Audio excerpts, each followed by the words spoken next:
This vid is all about why it's important to use the word witch. Coming right at ya.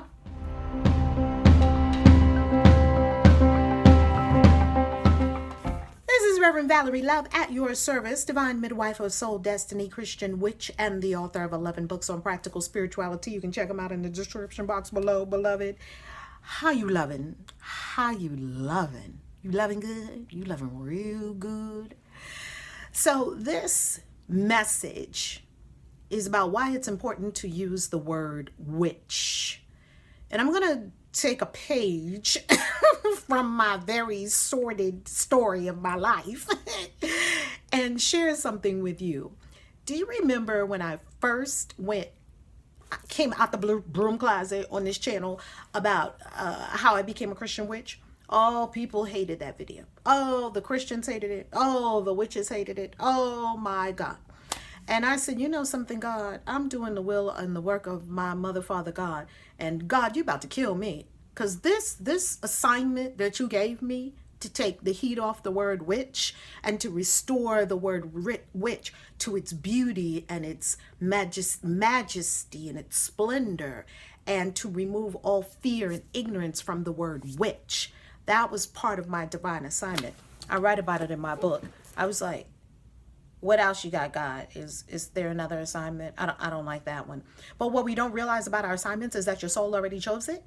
Like there's no random God up in heaven handing out assignments to everybody that you have to do.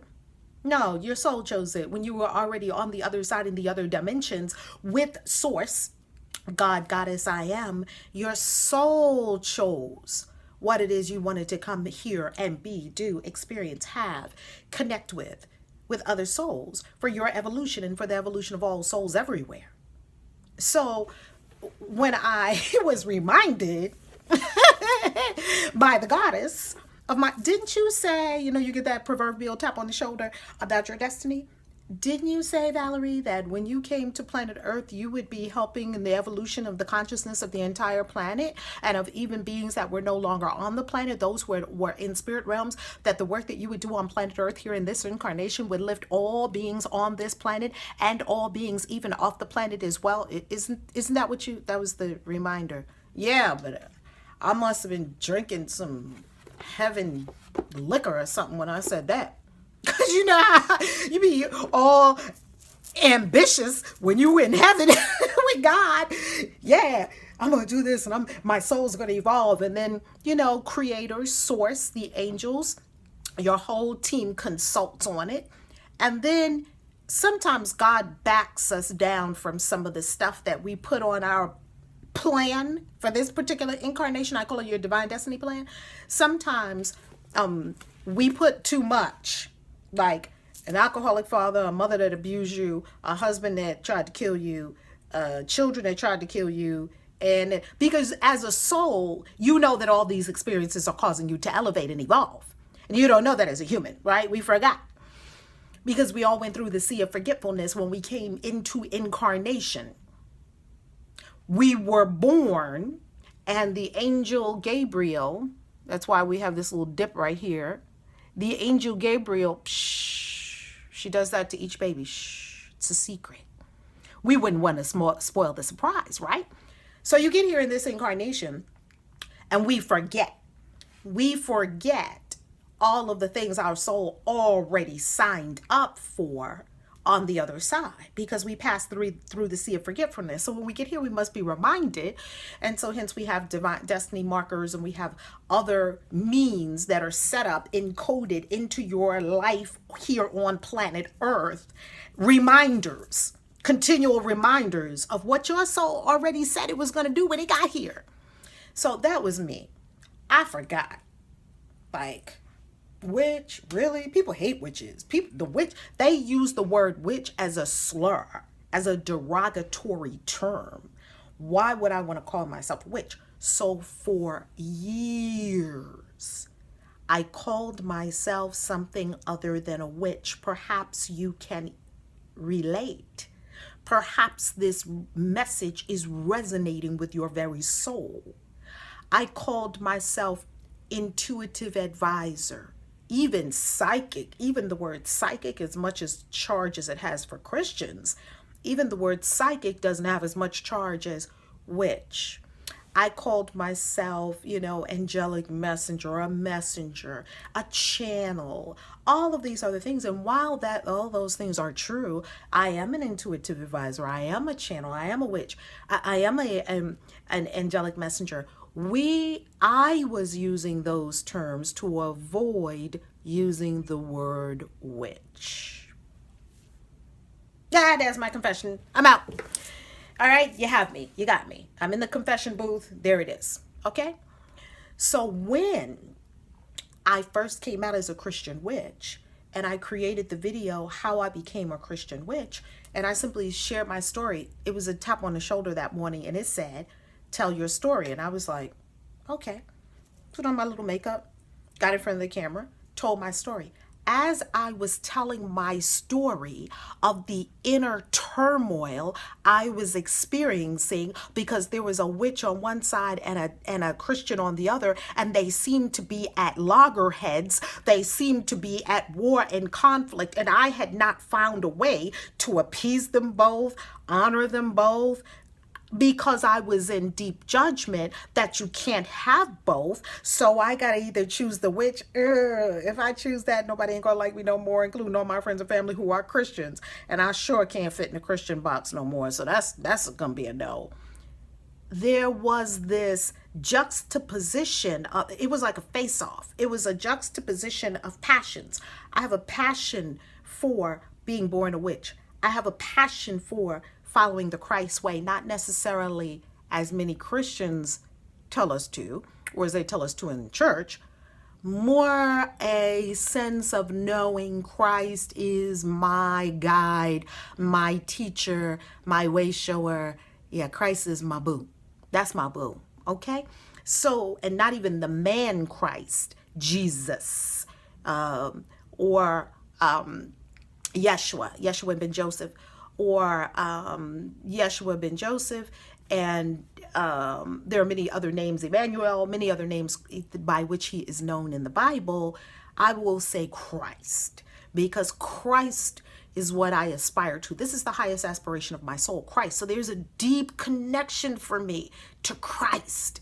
Like, that's what I resonate with. I don't resonate with Islam. I don't resonate with, Zoroastrianism. I don't resonate with, there's a lot of things I don't resonate with. It's not that I don't like them. It just doesn't hold a charge for a connection for me. Christ, deep connection, right? Like it feeds my soul. I can just think of Christ and it feeds my soul. I don't even have to read a book. I read the Bible. I don't have to. And the witch lives in my bones. The witch is who I am. I was born a witch, okay? So Christ told me, you don't have to throw out Christ just because you remember you're a witch. And when he said that, I was like, well, dang, that makes so much sense. I don't have to throw out Jesus just because I remembered I was a witch. If I did, I would be laboring under the mental constructs other people had laid upon my soul. And I refuse to do that. And I would offer that you don't do it either. See, none of the thoughts that you actually think are really your thoughts. They're laid upon your soul. They're mental constructs. They're made up by other people. You don't need them. And if you don't want them, let them, just drop them by the wayside. So that's where I was. So when I got that tap on the shoulder that morning and said, tell your story, I woke up that morning. I said, okay, well, I'm going to tell my story. I get in front of the camera. I start talking. I start talking about what I was feeling and what was going on for me. And lo and behold, the word Christian witch fell out of my mouth. And I kept talking because I was just whipped up in spirit. I was telling my story. I was, not trying to edit, not trying to make it sound good, not trying to do anything other than tell my story like I knew the inner wisdom had spoken to me to say. When I finished the video, I almost didn't upload it, y'all. LoveTubers, I almost did not upload the video because I was so nervous. After the video, I was like, Christian witch. It's like you look around. Who said that? Who said that? Because it's almost like that thing didn't come out of my mouth. Who said that? I would have never said that. I would have never made that up. And I was like, oh man, I ain't uploading this video. I ain't doing it. But some unction in me wouldn't let me not upload it. Some remembrance in my soul that I had promised to serve all humanity was bigger than a little human self. Like, what is that? Christian witch? The yabbits. Those little voices in the head, the yabbits that are never true. Something in me, let's call it the heart, let's call it love, was stronger than a hamina, and I uploaded the video. Before I could even think about it, released it to the universe before I could get myself whipped up in a tizzy. Don't get your panties in a bunch, Valerie. Just let the video go. You did your job. Now, sweetie boo, you could go and sit down, have yourself a nice banana in the park. That's how the angels talk to me, because I get myself whipped up in tizzies when I don't have to.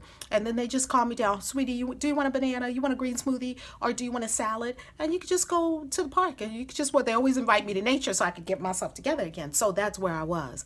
I uploaded the video.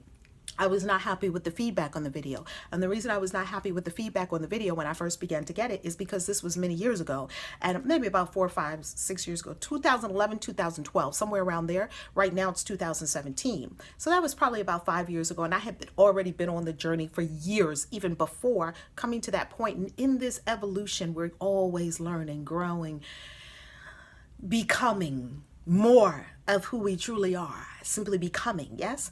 So after uploading the video, releasing it, the feedback that came back was, the Christians were like, rah, rah, rah, rah, rah, rah, rah.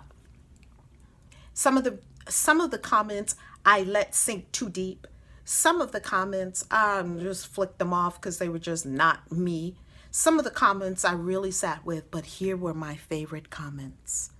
My favorite comments were the ones from people just like me, who said, Val, I feel you.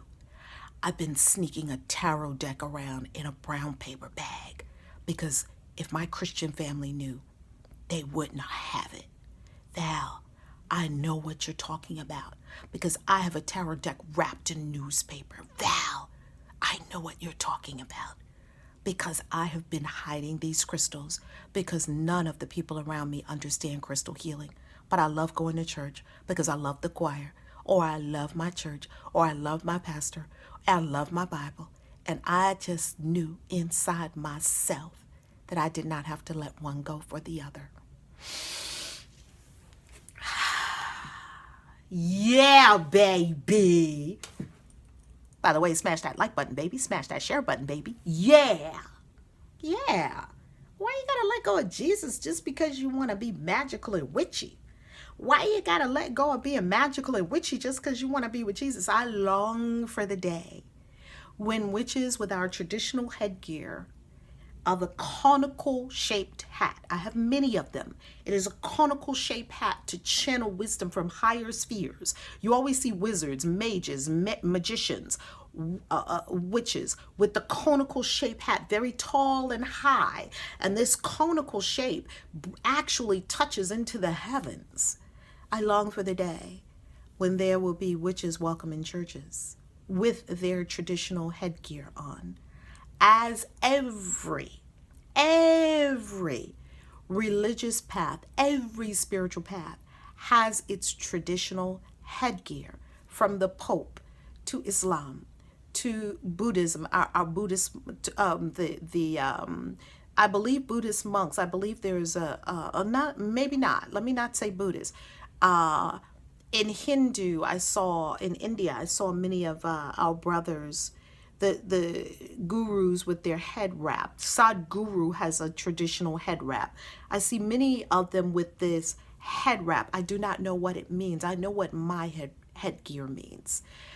Nuns, the Pope, so many spiritual and past paths have a traditional headgear, and witches have a traditional headgear as well.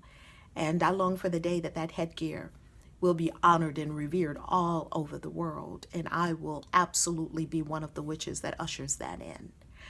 It's time to restore the headgear, the spiritual traditional headgear of the witch. Now, let's conclude with this.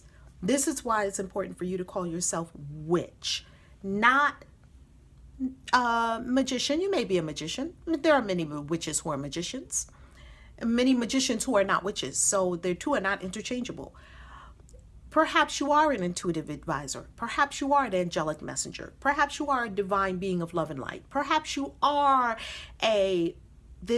fill in the blank.